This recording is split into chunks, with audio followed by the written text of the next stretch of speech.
Os seres humanos sempre se escravizaram uns aos outros. E a Lisboa dos séculos XII, XIII, XIV tinha imensos escravos, na maioria homens e mulheres brancos.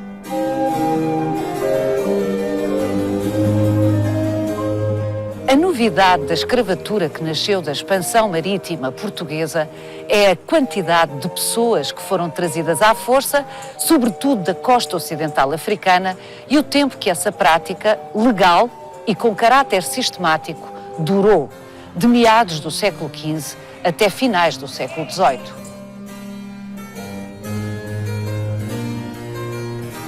Ao longo de 350 anos, por escadas como esta, entraram em Portugal cerca de 1 milhão de cativos africanos.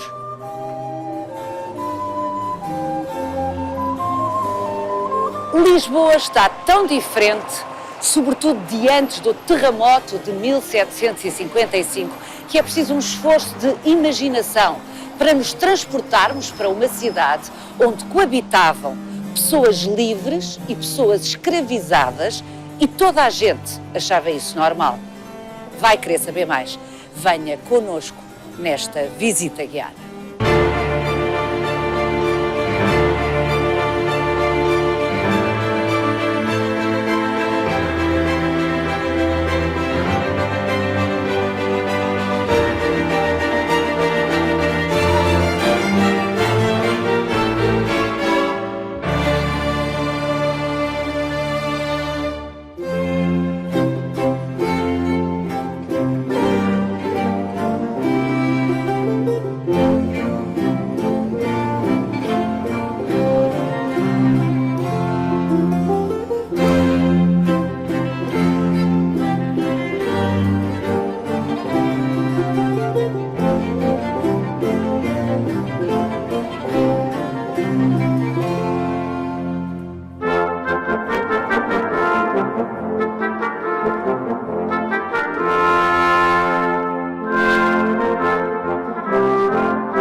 Estas escadas, que davam acesso direto ao rio Tejo, são do século XVIII, mais propriamente da segunda metade do século XVIII, depois do terremoto, e o arquiteto João Luís Carrilho da Graça, quando faz este novo campo das cebolas, deixa-as a descoberto, o que me parece uma ideia brilhante. Sendo da segunda metade do século XVIII, estas escadas foram seguramente ainda calcorreadas por pessoas escravizadas. Com certeza que sim. Há um diário de notícias de 1943, que aliás é intitulado, que eles intitulam A Morte da Última Escrava, não sei se é a última se não, mas é uma senhora que era considerada a preta dos pinhões, uma vez que na sua velhice vendia pinhões no Bairro Alto e que ainda tinha sido escrava antes de 1869.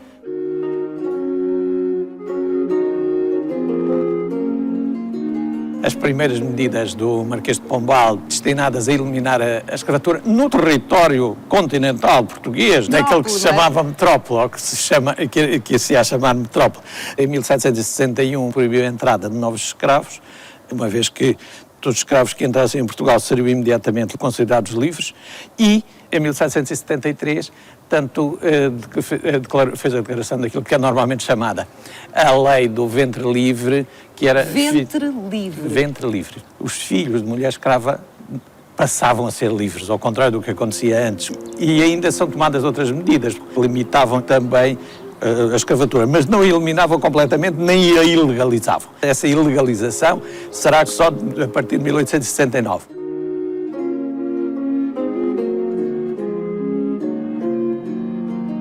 Foi numas escadas destas que desembarcaram os primeiros escravos trazidos da costa africana aqui em Lisboa, não é? Em 1445 chega o primeiro navio de uma expedição que era de um escudeiro do Infante do Henrique, um homem chamado Antão Gonçalves, que traz 55 escravos que são capturados perto do Cabo Branco. O Cabo Branco é uma coisa a norte da Baía de Arguim, que é a atual Mauritânia. São berberes, são aquilo que os portugueses chamavam-lhe azenegues. Gente de cor de pele muito diversa. Há desde brancos brancos, acobreados, como na altura se dizia, até os mais escuros. E há um grande entusiasmo em Lisboa para assistir, não que por serem escravos, porque sempre tinha havido escravos. Eles conheciam, agora era a quantidade, não é? Depois eles ainda por cima vão por aqui, portanto vão levar o quinto aos passos do infante.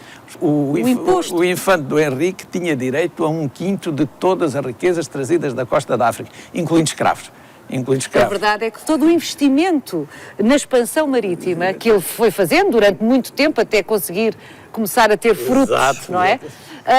De facto é uma iniciativa privada, não foi a iniciativa da coroa portuguesa, foi dele. Mas ele, portanto, por concessão régia, tinha direito mesmo a 1/5 de outros, também tinha direito a esse quinto. E então eles vão levar 55, 1/5 de 55, são 11 que vão atados com cordas, homens, mulheres, crianças, não devia ser um espetáculo bonito de ver, porque vão levá-los aqui, o passo do infante era ali para as escolas gerais, daqui a caminho do castelo. Portanto, mas as pessoas acorriam não era por serem escravos, então era porque para ver tanta gente. E provavelmente há ali uma compaixão humana também. No ano anterior tinham desembarcado em Lagos, aí tinham sido cerca de 250. O que é curioso é que Zurara descreve como lancinante, ou seja, o próprio Zurara, o cronista real... É sensível ao drama humano que representava isto. Ele depois não quer depreciar, mesmo aqui na narração, não quer depreciar a ação do infante. Então o que ele valoriza sempre é as almas que se vão salvar. Mas daqui trata-se de gente conseguida através de uma operação militar. É um raid predatório, como diz no seu livro. Sim. Depois, a partir de 1448, o infante proíbe que os seus homens utilizem esses meios para capturar escravos. Claro que estas proibições valem o que valem, mas a verdade é que depois, à medida que as caravelas vão avançando pela costa da África, isto vai sendo abandonado e vai sendo trocado por relações comerciais. Portanto, muitos dos escravos que virão posteriormente serão objetos já de negociações com autoridades locais. Ou seja, já seriam cativos em África. Já eram cativos em África por razões várias, por guerras, por questões de justiça, etc. Portanto, e são esses que são negociados são com esses os negociados com os comerciantes portugueses e que vão vir. Portanto, e depois... Qual é a progressão? Para a Europa, o pico do comércio já no século XVI. Portanto, nos séculos XVII e XVIII vai haver um comércio para as colónias e aí há outros concorrentes que vão entrar também nesse comércio. No final do século XVI, princípios do XVII. Já estão os franceses, os ingleses, os holandeses a comerciar gente. Absolutamente.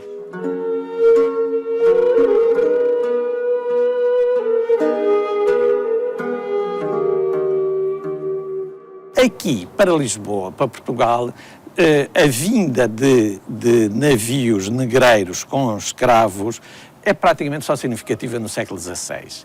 A partir do século XVII e XVIII, a quantidade que chegam é já pouco significativa e não vêm propriamente navios carregados de escravos. O que vem é, através do Brasil, são as frotas do Brasil que trazem o açúcar, que trazem o ouro, que também trazem escravos, a partir do Brasil, são africanos, mas trazem do Brasil, e também da carreira da Índia. Esta carreira da Índia é muito curiosa, porque traz não só escravos africanos, de Moçambique, também de Angola, mas também sobretudo Moçambique, mas também traz escravos indianos, chineses, e no início de todo, também japoneses e também indonésios, portanto, por exemplo, das ilhas... Javaneses, de Java. Javaneses, não é? Java. Os jaus, toda a gente, pelo menos no meu tempo, aprendia-se sempre o escravo do Camões, não é? Jau quer dizer javanês.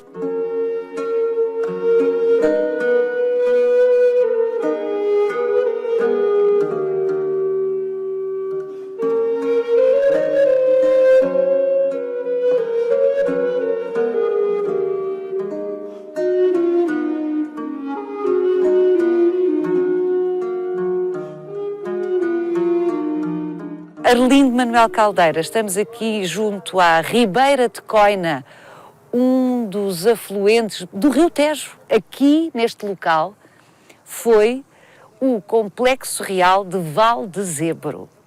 Exato. O mais importante centro de produção de biscoito do séculos XV e XVI e que tem uma importância muito grande porque era o alimento fundamental nas armadas. Não é? O biscoito era o pão dos marinheiros, Exato, não é? exato, e chama-se assim, como toda a gente sabe, portanto, porque era cozido 2 vezes, porque ao cozer-se 2 vezes, portanto, e ao retirar-se praticamente toda a umidade, permitia conservar-se durante imenso tempo, não é? Durante tempo, e daí que podia... Anos? Anos. O objetivo era que durasse impecável para consumir, Sim, ou pelo menos possível de consumir durante anos. Sabemos disso, não é? Algumas viagens dessas para a Índia duraram 6 meses e algumas mais.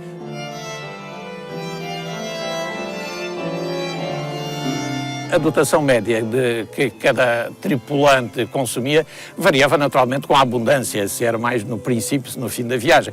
Mas calcula-se, portanto, que andaria à volta de quase cerca de meio quilo de dotação média diária. Meio quilo de biscoito por cada homem, tripulante. Meio quilo de pão. Meio quilo de pão. Portanto, era preciso produzir quantidades imensas. Quantidades imensas. Portanto, e aqui o complexo de Valdezebra era uma linha de produção praticamente completa. Completa, exato. Desde, portanto, a chegada por aqui, não é? Por aqui, por onde estamos, portanto, Rio Tejo. Portanto, que era descarregado, era joeirado, era limpo, era entregue aqui no moinho, depois a farinha era trazida para o resto do complexo, onde era amassada, não é? Era amassada por homens, portanto, as mulheres joeiravam e peneiravam, eram os homens que amassavam, e depois tratava-se do trabalho que era o mais violento, mais duro, que era o trabalho propriamente dos fornos. Portanto, e da cozedura, não é? Alimentar o forno, trabalhar o forno. Já vamos ver. E aí era muito um trabalho que era essencialmente desempenhado por escravos. O que é tragicamente irónico é que a produção do biscoito, que alimentou a expansão transatlântica, foi feita, em grande parte, pelas maiores vítimas da expansão transatlântica portuguesa. Sim, é quase uma ironia da história, realmente.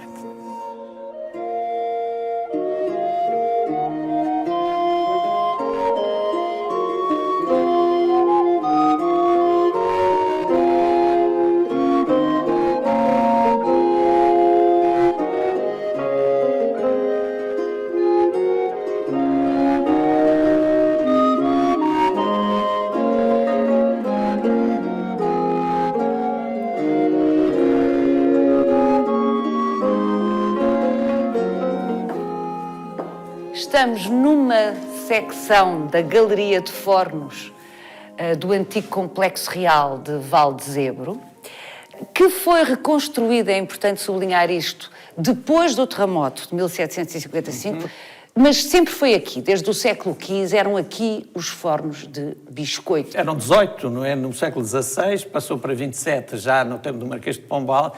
Este era um trabalho duro, não é? O alimentar os fornos, o fazer propriamente, o fornear o pão, portanto, era um dos trabalhos mais duros. E aqui, esse trabalho era feito essencialmente por escravos. Imagino que são 27 fornos, que são mais ou menos contínuos, a trabalhar, o calor devia ser infernal, não é? Além disso, era preciso alimentá-los permanentemente. Portanto, isso exige o transporte de lenha, não é? Transporte de lenha. Além disso, para aquecer, os fornos são muito grandes, não é? Pois é preciso perceber que é daqui ali, exato, não é? Exato. Onde agora são vãos tapados, exato. Eram vãos abertos, portanto, a chaminé era sempre sobre a porta, portanto... É preciso uma atenção imensa para que a cozedura esteja no ponto certo, depois tem que voltar a ser... Estamos a falar de quantas horas de trabalho por dia? Muitas.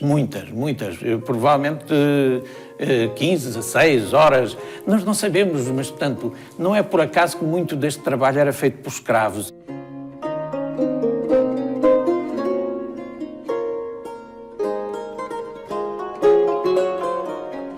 No tempo de João II sabemos que há não só escravos negros, mas também há escravos brancos. Aliás, o número até é mais ou menos parecido àquele que conhecemos.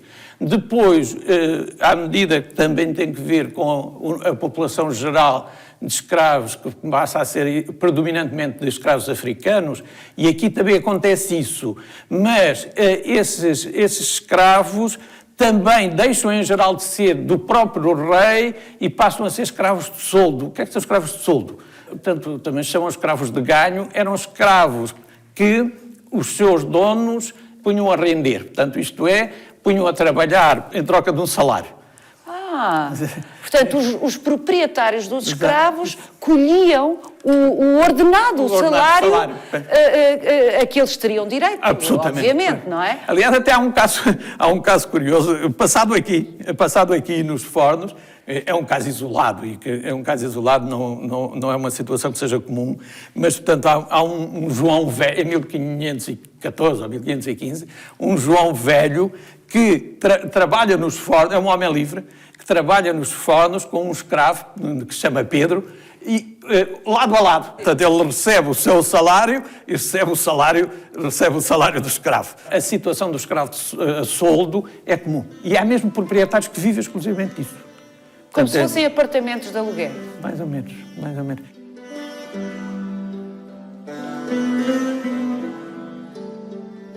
Terá sido com Dom Afonso V que aqui começaram a existir fornos de biscoito, o pão dos marinheiros, até a primeira metade do XIX, pelo menos. Portanto, é um arco temporal enorme. Terão trabalhado aqui, nós não temos números, é muito difícil, mas que centenas e centenas de escravos, para não dizer milhares, não é? Neste arco temporal. Não deve ser arriscado. Temos dificuldade em saber isso, porque nós não conhecemos exatamente em cada momento, qual o número, nem sequer sabemos qual o número total de trabalhadores que aqui funciona em cada momento. E depois não sabemos, dentro desses trabalhadores, quais são os que são trabalhadores livres e os que são trabalhadores escravos. Produziam-se toneladas e toneladas de biscoito por ano, 16 horas de trabalho por dia. 16 ou mais. Ou mais, não é? Se calhar não paravam. Quer dizer, e sobretudo, é isso que caracteriza o trabalho escravo e o que o distingue do trabalho livre, é porque o escravo não tem capacidade de decidir o tipo de trabalho, o tipo e a duração do trabalho. As condições de trabalho. As condições de trabalho. Daí que portanto, está completamente à mercê. Está à mercê do seu senhor e de quem o manda, não é? Portanto, e daí que ele pode eventualmente, quando as situações em que ele trabalha ao lado dos trabalhadores livres, podem não beneficiar, porque ele aí pode ter condições semelhantes. Pode apanhar a boleia das coisas. Por exemplo, apanhava a boleia do salário. O salário, em geral... O salário não era para ele. Exato. Mas o salário... Não lhe adiantava muito, não é? Mas o salário, em geral, era o mesmo do trabalhador livre. Se calhar os turnos de trabalho eram os mesmos, não é? Porque aqui, como já disse o Arlindo Caldeira, e ficou claro, trabalhavam os escravos do rei, os escravos a soldo, e homens livres. Mas que miscelânea! Imagino que aqui estes homens livres são os que fiscalizam o trabalho, são os responsáveis. Como eu dizia, em geral, o que é atribuído ao escravo são mesmo os trabalhos mais duros.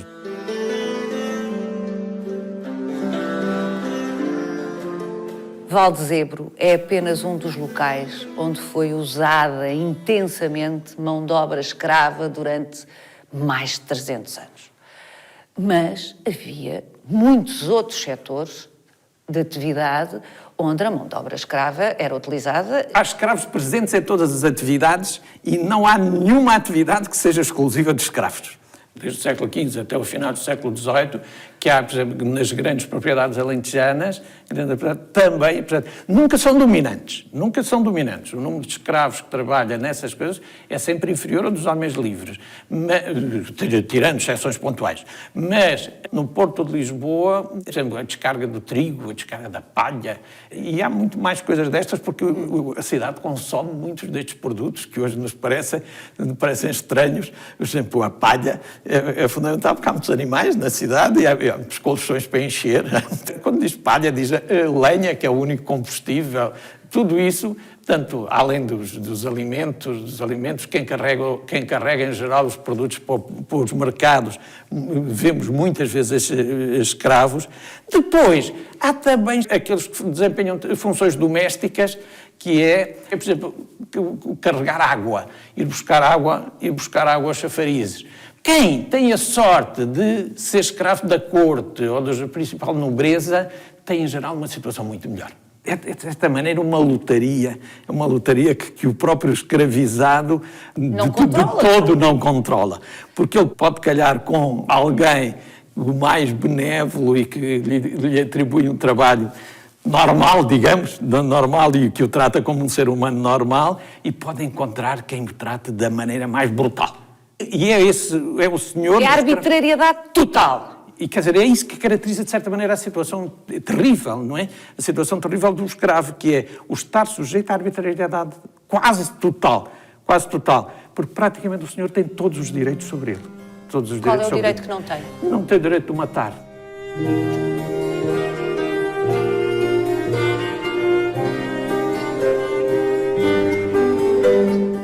O facto dos registros da alfândega e dos registros da Casa da Índia terem sido completamente destruídos pelo terremoto e sobretudo pelo tsunami, que varreu toda a baixa foi tudo, é uma catástrofe completa, não é? É um pesadelo para os historiadores. Os senhores têm que fazer duplamente um trabalho detetivesco, a cruzar fontes, a interrogar fontes. O que é que sobrou? Mas há uma história completamente atípica, não é demais tornar isto muito evidente, completamente atípica, que nós sabemos ter acontecido efetivamente. A história do João de Sá. Essa é uma história curiosa. Portanto, o João de Sá acaba por cair nas boas graças de Dom João III, torna-se escravo de Dom João III, Dom João III liberta-o. Ele é considerado, e mesmo há livros, já um século depois, continuam a considerá-lo o homem mais engraçado de sempre. O homem mais engraçado de sempre. Pelo seu sentido de humor, tornou-se dileto Dom João III. Dom João III deu-lhe título de nobreza. Deu-lhe o hábito da Ordem de Santiago, que era título de nobreza, daí que ele podia passear-se na sua mula, vestido com o hábito de Santiago, com 2 criados à frente, como nobre que era. Quem nos diz a nós que o negro que está naquela célebre pintura do século XVI a cavalo não é o João de Sá? Não é impossível, não é impossível.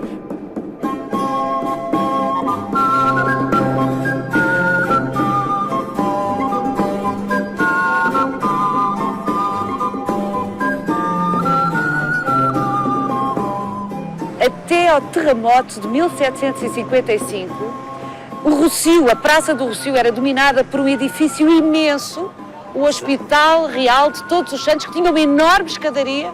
Exato. Ali, mais ou menos. Exato.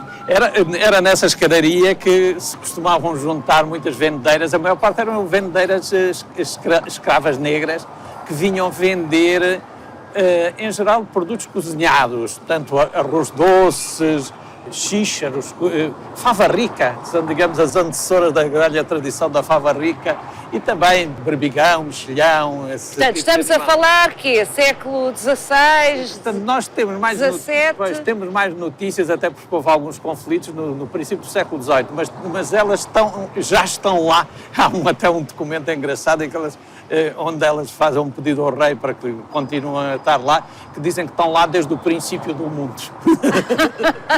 Bom, não seria desde o princípio do mundo, mas era muito antes do XVIII. Há um documento muito importante que descreve o ambiente da cidade em meados do século XVI.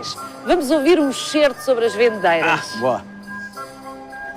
Nesta cidade há 50 mulheres, entre brancas e pretas, forras e cativas, que em amanhecendo saem para a ribeira com panelas grandes, cheias de arroz doce e cuscuz e xícharos, apregoando. E logo que os meninos as ouvem da cama, se levantam chorando por dinheiro a seus pais e mães. E também os moços que andam a ganhar, assim brancos como negros, com isso fazem seus almoços e aquentam suas barrigas. E desta maneira, essas mulheres gastam muito depressa suas panelas, em que fazem 200 réis cada uma. À semelhança do que vimos que se passava no trabalho dos fornos no Complexo Real de Valdezebo, também aqui a mistura da população das vendeiras era grande.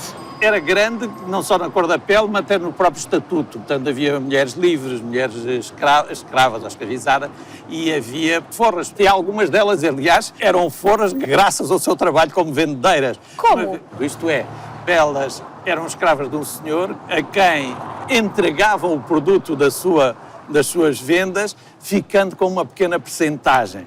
Algumas delas conseguiam, economizando essas pequenas percentagens e conseguindo melhores vendas, conseguiam comprar a sua liberdade. Portanto, é por isso é que algumas eram forras à custa desse seu... E faziam bom dinheiro, a julgar pelo testemunho. O Brandão de Buarques disse. Exatamente. É provavelmente algum negócio, não é? Algum exagero. Portanto, algumas outras dedicavam-se a outras atividades também, por exemplo, na venda de água. Portanto, eram conhecidas como as negras do pote. As negras do pote porque usavam de um pote à cabeça, que a Câmara impunha que elas nunca o pusessem no chão para que não apanhasse poeira, o que era um esforço terrível, não é? Claro. Imaginemos. Portanto, e que vendiam água.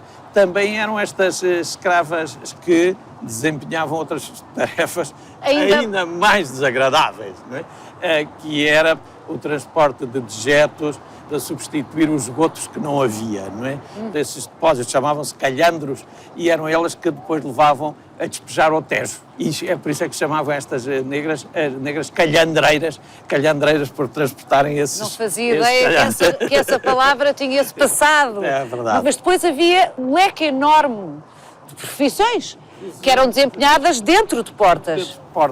E essas são precisamente as escravas que não são a solto. Essas são domésticas? São domésticas. Aliás, diremos, é a maioria, não é? A maioria das escravas desempenham serviços domésticos, mas são serviços domésticos nestes séculos XV, XVI e XVII, são muito mais alargados do que os que pensamos hoje. O número de tarefas é muito mais elevado. Por exemplo, desde o transporte, o ir buscar água, lenha, o acender o lume, fazer o lume, e depois muitos dos produtos que nós hoje compramos eram feitas, era preciso fazer em casa. Além da violência do trabalho e da violência física, de castigos que muitas vezes são sujeitas, estão ainda se sujeitas, por exemplo, a uma violência sexual por parte dos senhores, portanto, que se sentem com todos os direitos. Conhecem-se muitos casos, alguns já mais tardios, quando é já do século XIX, isso, alguns deles chegam a tribunal, mas outros que se conhecemos indiretamente, aqui na Praça do Rossio, frente aqui ao Hospital Real de Todos os Santos, lembro-me do caso de uma rapariga escrava, tinha nascido no Brasil, tinha vindo, conheceu vários senhores, vivia no Bairro Alto e nitidamente, temos todos os dados sobre isso, havia um relacionamento com o senhor de tal maneira que provocava, que é também um caso muito frequente, os ciúmes da senhora, que lhe fazia da vida um inferno, não é? Portanto, e que fazia de tal maneira que conseguiu que o marido vendesse a escrava. Há um amigo que morava aqui no Rossio, escrivão da Casa da Índia, e era viúvo. Nitidamente, ela adquire não só uma criada e alguém para lhe tratar dos filhos, mas adquire também um bem sexual. Uma escrava sexual. Sexual, nitidamente.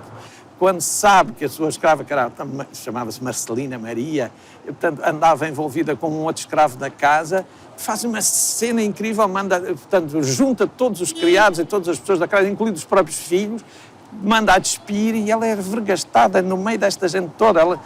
Ela que, esta também, vai ela apresentar-se por causa do confessor à Inquisição, porque ela aí invocou o diabo.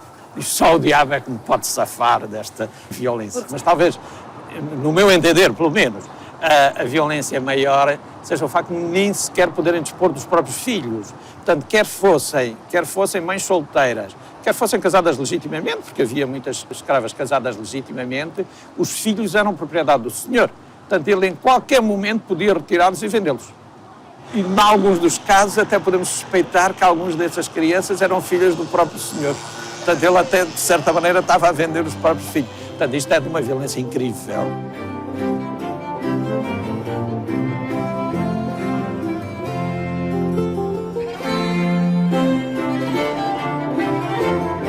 Há variadíssimas descrições de estrangeiros da Lisboa do século XVI, do século XVII, em que Lisboa aparece como uma cidade onde a maioria da população é negra. Eu imagino que é um alemão que chegasse aqui ao antigo chafariz de El Rei e visse um grupo de 10 negros a encher os seus cântaros de água, pois devia-lhe parecer uma multidão, porque tem que ser, é tudo relativo, não é? Absolutamente. Aliás, um dos primeiros, que é o Nicolau Clenardo. Nicolau Clenardo é um homem que vem da Flandres, para primeiro em Évora, aliás, onde estava o rei, e depois vem para Lisboa. Tanto num sítio como no outro, ele o que diz em Évora diz que parece o inferno, fazia essa associação, e porque ele de certeza que tinha visto muito poucos, não é? Depois, este tipo de imagem repete-se muito. Uma imagem que aparece, aliás, depois, curiosamente, também é aplicada à Sevilha, mas que é a do tabuleiro de xadrez, que é os que viajantes dizem, os negros são tantos quanto os brancos. Portanto, é uma ideia feita. É uma ideia feita, obviamente não tem que ver aquilo com o que a Paula diz. Portanto, que é gente que não estava habituada, que de repente lhe parece... Uma multidão. Uma multidão. Portanto, simplesmente nunca tinham visto um negro nas terras deles, não é? E aqui é evidente que nem todos os escravos eram negros, nem todos os negros eram escravos. Aliás, é bom que façamos claramente essa distinção, e foi muitas vezes o não se fazer essa distinção que deu origem a preconceitos, que é porque são perigosos, não é? Portanto, quando se associam características físicas a estatuto social, estamos a caminho já de uma atitude racista. Embora, é evidente, embora aqui no Chafariz del Rei, por exemplo, havia uma lei, e isto é extraordinário, porque de alguma forma ajuda os historiadores a compreender a ordem social do século XVI, por exemplo, não é? Aqui em Portugal havia uma lei que atribuía uma bica a cada categoria social. Lisboa não tinha muitos chafarizes, até Dom João V, até o aqueduto. E daí que vinha gente de muitos lados abastecer-se aqui ao chafariz del Rei. Escravos e não escravos que aqui vinham, a afluência era tão grande que havia gente que vinha para aqui durante a noite, quase dormir, e que depois havia muitos conflitos. Muitas bulhas, pela vez, não é? Portanto, logo em 1517 fez a primeira medida, que foi passar de 3 bicas para 6, para tentar melhorar. E depois, em 1551, a Câmara de Lisboa fez uma distribuição por bicas. Se eu bem me lembro, a primeira bica do lado direito era para escravos e forros, independentemente da cor da pele, se fossem negros, mulatos, brancos, qual fosse a cor da pele. Portanto, utilizava a primeira bica. A segunda bica era para o abastecimento dos navios. Se não houvesse ninguém nessa bica, os escravos poderiam utilizar... os escravos homens. Estamos a falar de escravos homens. Depois, as 2 outras bicas eram para brancos livres, homens brancos livres, que utilizavam as outras 2 bicas. A quinta bica era para mulheres escravas e forras. E a última, então, para mulheres brancas livres. E era esta a distribuição. Quem não cumprisse, se fosse livre, tinha que pagar uma multa e umas horas ou uns dias de prisão. Se fosse escravo, poderia ser chicoteado no próprio local. A classificação estatutária das pessoas, à época, se dúvidas houvesse, estava expressa na organização do acesso à água. Não era só nem principalmente, mas era também.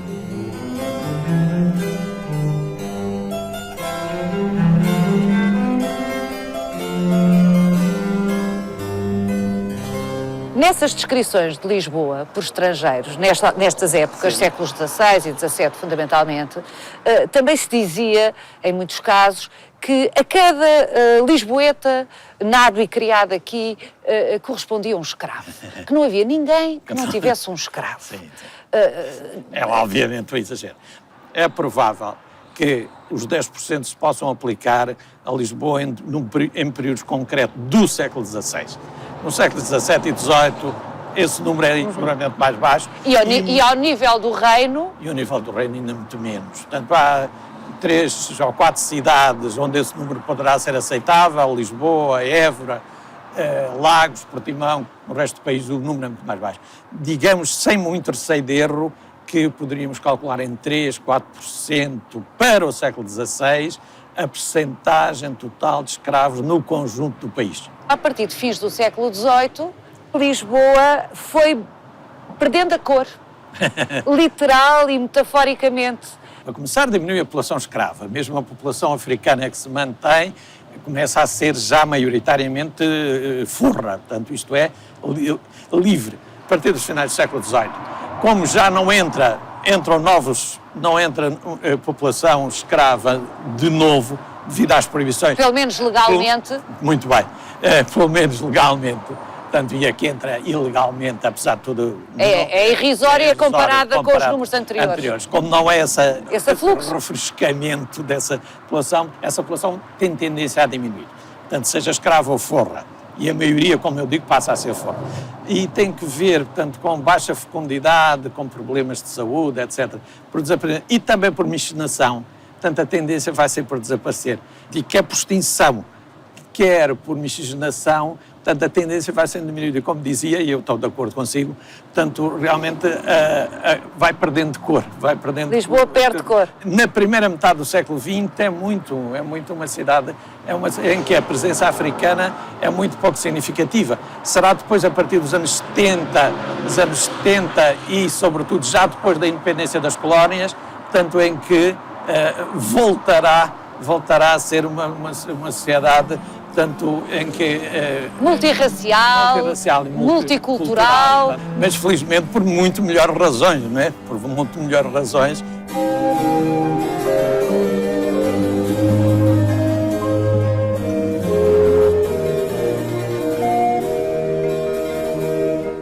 Siga-nos no Instagram, no Facebook e na nossa página, onde pode rever este e os outros Visita Guiada.